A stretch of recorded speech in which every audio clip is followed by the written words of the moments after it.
من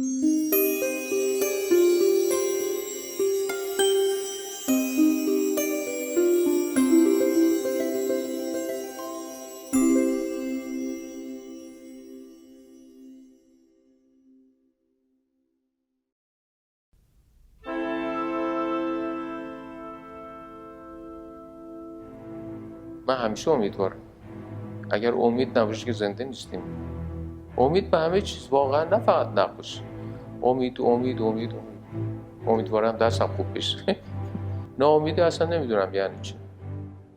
چون حتی بلا که میاد بازم مثبت نگاه میکنم.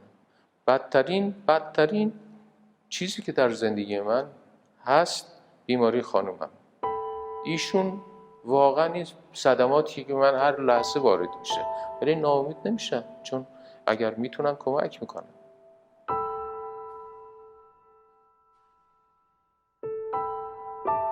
ابستره یعنی انتزاع و البته کار من حالا کاملا انتزاع نیست، برای که درش خیلی چیزا دیده میشه یا حس میکنید، یعنی حالت مالی خولیایی نداره، میدونید.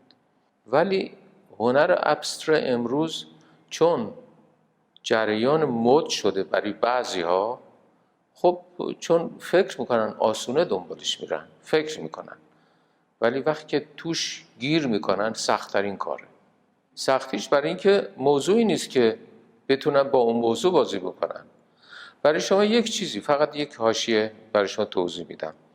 فرض کنید چون پیکاسو هیچ وقت ابستره نبوده، ولی وقتی که شما این موضوع ها رو میبینید، فرض کنید از حیوان یا چهارپای یا نمیدونم هر چیزی که موضوع اصلی پیکاسوست، متن اون ابستره است، نه موضوعش. متنی که کار کرده، اون جایی که موضوع از موضوع خارج شده و اون قسمت‌های خالی اون نقاشی، بدون اینکه خودش متوجه بشه ابستره کار کرده. کاری کرده که از موضوع خارجه، چون از موضوع خارجه ابستره شده. آخه من چهره زیاد ساختم، از توی قواقع ثانیه هزارها چهره دارم و اسم اینا رو گذاشتم خراش‌های زندگی را از چهره‌ها می‌رباید. اثری که زندگی در چهره میذاره و این واقعا خراشه که نمونه درد و غم و شادی اینا در هر شخصی به طریقی منعکس میشه و شما خب کف دستتونم که نگاه بکنید این خطا رو خواهید دید. من خیلی شیفته فسیلم، شیئی که میلیون ها سال عمر داره و میخوام برسم به قدمت. واقعا میخوام برسم به جایی که حس بکنم که این رسیده به مثلا ماقبل حتی تاریخ. فرض کنید یه گلیم اصیل رو، که نه گلیم تجاری که حالا درست میکنم، گلیمی که فرض کنید این زنی که این رو بافته و به مناسبت حرکتش که دنبال مثلا هوای گرمتر خواسته و هی این استپا رو طی کرده، شما میبینید مثلا یه سری خطای افقی مشجر دنبال هم هستن. خب شما اگر از این خانم فرض کنید سوال کنید این رو چطوری این رو حس کردی، شما فکر میکنید ایشون میتونن به شما جواب بدن؟ ایشون با عشق این کاری کردن، بدون در نظر گرفتن رنگ خاصی. این رنگ به وجود اومده، با حرکتش این رنگا به وجود اومده و چه هنری شده. یعنی هنری شده که واقعا من احترام، یعنی زانو میزنم برای این کارها. یعنی اصیل ترین هنریه که من میشناسم، همین گلیمای روستایی.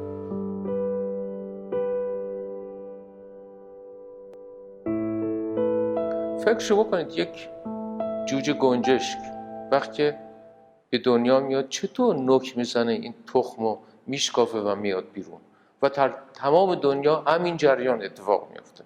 پس این جوجه 1 ثانیه 2 ثانیه 1 دقیقه نیست، میلیون ها سال عمر داره. این عادت، این روش مربوط میشه به همون هسته این جوجه و من فکر میکنم اگر من کاری میکنم حالا، این مربوط به همون میلیون ها سال پیش یک انسانه.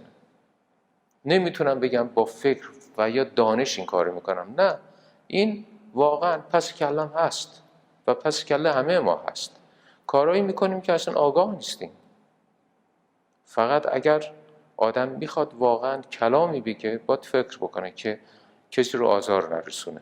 در اینجاست که اون ذهن هوشیار رو آدم باید به کار ببره.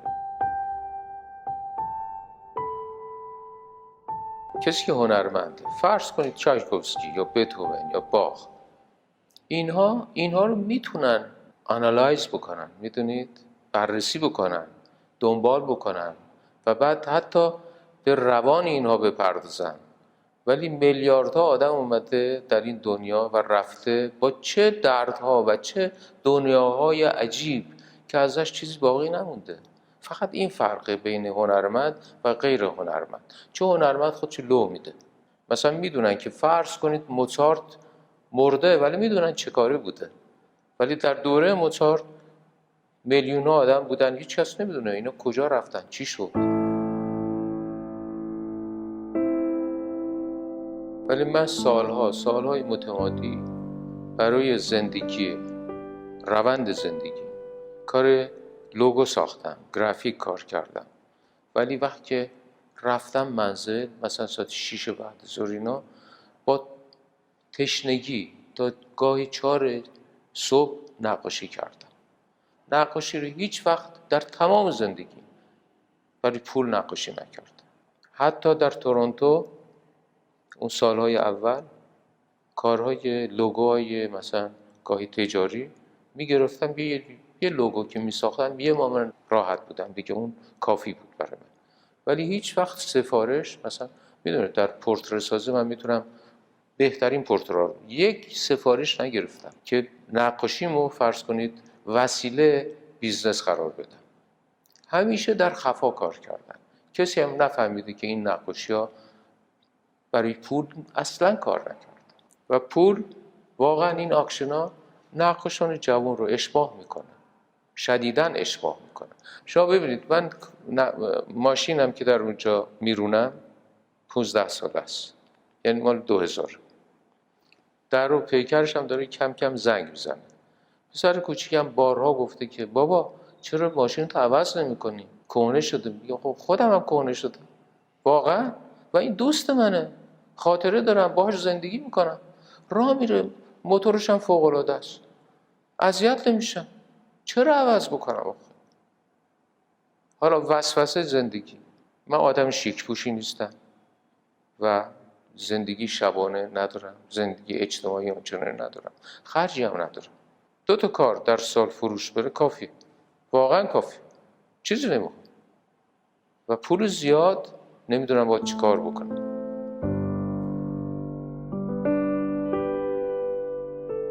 من سال 72 که بلوچستان رفتم، برگشتم. البته بلوچستان و چابهار و بندرجاسک و بندر عباس و تمام این قسمت شرق و غرب و تمام اینها گذشت. در بلوچستان واقعا انسانهایی رو میدیدم که هم از لحاظ جسمی هم از هر لحاظ فوق من بودن. خیلی هم آدمای عجیب غریب. مثلا یک گلیم کهنه‌ای داشت، دوست داشتم، میدیدم، میگه چقدر، میگفت بردارید. خودش 3 روز مثلا چیزی نخورده بود ولی این رو میخواست هدیه بده. البته من نمیگرفتم. وقتی که برگشتم خونه خودم، خانومم دید که من شبا هیچی نمیخورم. گفت چرا؟ گفتم دردی که اونجا میکشن من اصلا نمیتونم، واقعا اشتهام بسته شد.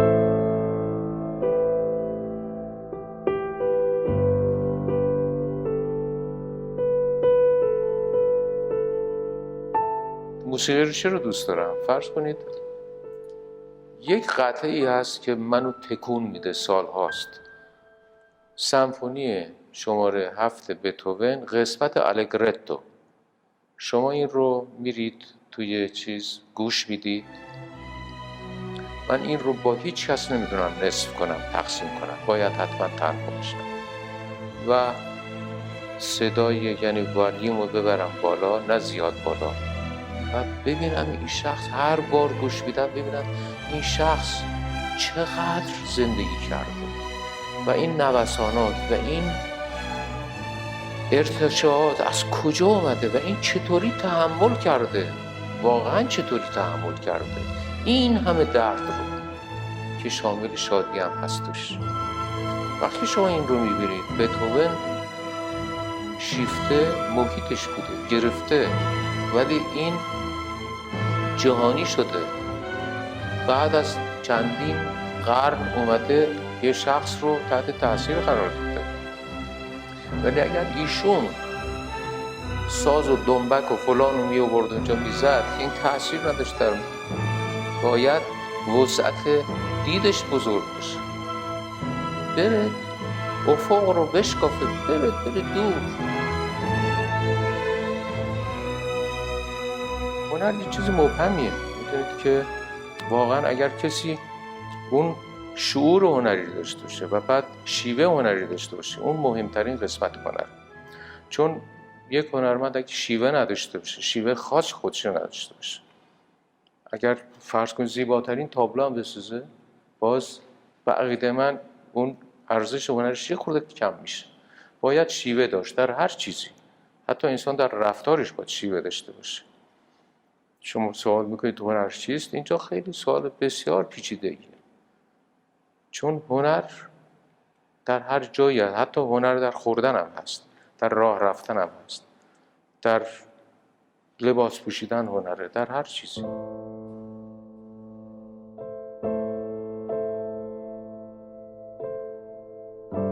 من خودم خب در گروه فرض کنید هنر تجسمی هم، ولی اگر از من واقعا صادقانه باید، من موسیقی رو بالاترین میدونم، برای اینکه نمیشه لمس کرد و بعد این نوسانات، این ارتشاعات، تمام این چیزها میدونید در موسیقی خلاصه میشه. و اگر دقت بکنید کارهای اخیر من بیشتر به موسیقی نزدیکه، چون خیلی شخصیه. هیچ فرض کنید وسیله ای نیست که مثلا بخوام شباهتی بین شخصی با کارهای من باشه. شباهت هست ولی شباهت بسیار مبهمه و موسیقی هم همین رو داره. البته موسیقی چیز میگم، اما موسیقی اصل میگم. من بیشتر موسیقی باروک رو خیلی بهش علاقه دارم، ولی خب دلیل نمیشه که مثلا موسیقیدانای بزرگ خارج از اون پیریود رو ارزش نذارم. مثلا بتهوون رو خیلی دوست دارم، یا میدونید نمیشه خلاصه کرد که کدوم رو بیشتر. بستگی داره که در چه مودی هستم، در چه حالی هستم. ولی خب باخ رو در هر حالی باشم، از هر شیوهش مثلا خوشم میاد.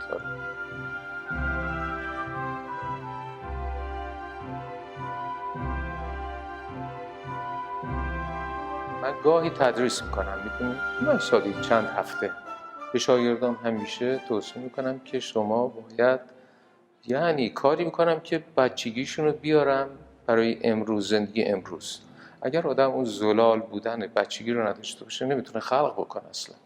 و واقعا همیشه اون شادی بچگی، اون به اصطلاح روح جستجو همیشه همراه.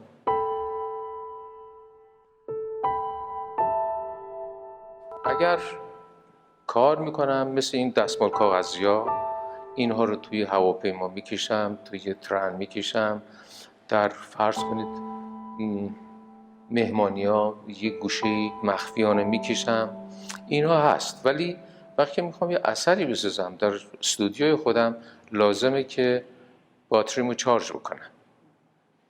1 ساعت، گاهی نیم ساعت، گاهی 2 ساعت میشینم و بعد فکر میکنم، رنگام میچینم، آهسته راه میرم. گاهی نمیتونم، میرم فرض کنید کمی بیرون، باز میام، به هر حال چارج میکنم و بعد وقتی شروع میکنم این دیگه مثل لوکوموتیو ادامه داره، توقف نیست تا برسم به اون جایی که فرض کنید از لحاظ فکر، از لحاظ دست خسته بشم و بعد میذارم برای روز دیگه یا هفته دیگه.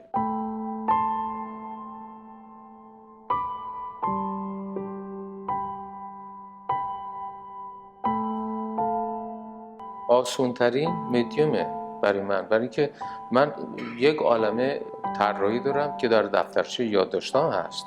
فراوون. ولی دستمال کاغذی ها برای که هر وقت میرم کافه دیگه با خودم، فرض کنید تابستون توی جیبم همراهم نمیخوام چیزی باشه، حتی ساعت گاهی نمیبندم، میدونید که راحت باشم.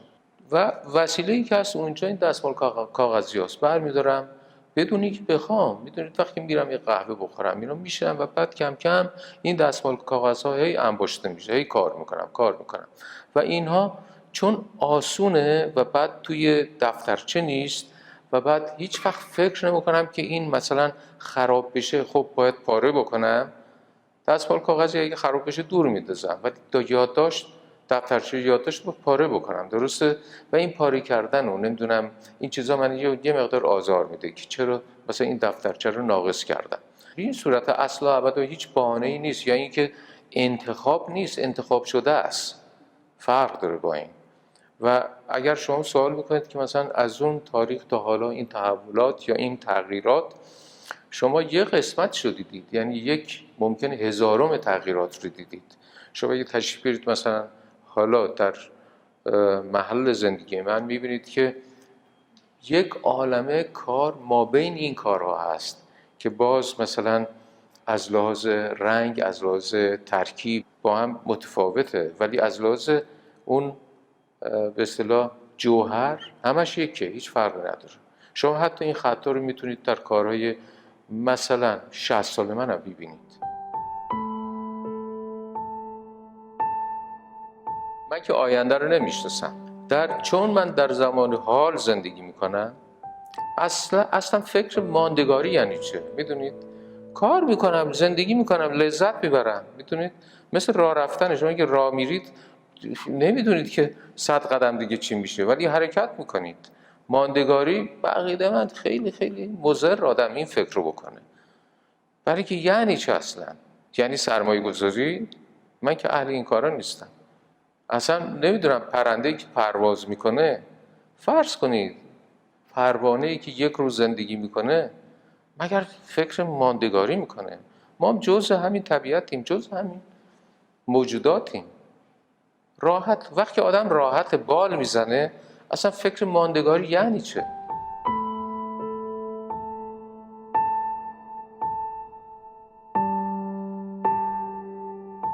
هیچ کس کاری کسی رو نمیفهمه. هیچ کس موسیقی فرض کنید باخ رو نمیفهمه، فقط حس میکنه. فهمیدن در هنر اصلا معنی نداره. چه فهمیدن؟ من خودم کار خودم رو نمیفهمم، برای اینکه وقتی من این کار رو دارم کار میکنم باهاش، در اون موقع من هنرمندم. ولی وقتی که کار تموم شد اینجا نشستم، من هنرمند نیستم. در اون خلسه که میرم، در اون حال که میرم، در اون هیجانات که میرم، اون موقع من مثلا کار هنری میکنم. و فرض کنید اگر شما فکر کنید که این یه قسمت از کار منه یا یه قسمت از منه، نه، من یه قسمت از اون کارم. برای که من حالی که نشستم، در اون حالی که اونجا داشتم، من یک قسمت از اون تابلو هستم واقعا. چون ممکنه فردا نتونم کار کنم.